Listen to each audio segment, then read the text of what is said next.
Rangers के खिलाफ FIR होनी चाहिए। हम मजलूम हैं, हमें इंसाफ मिलना चाहिए।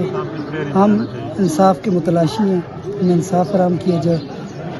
हमारा आप लोगों से मुतालबा है, ये जो आज़ाद कश्मीर का वजीर आजम है, ये इंशाअल्लाह अजीज अगर ये रहा तो ये पूरे आज़ाद कश्मीर में आग लगा के छोड़ेगा। हमारा इस जलसे से मुतासिर से मुतालबा है कि वजीर आजम आज़ाद कश्मीर फौरी इस्तीफा दें, और जब तक वो इस्तीफा नहीं देता तब तक हमारा एहतजाज जारी रहेगा।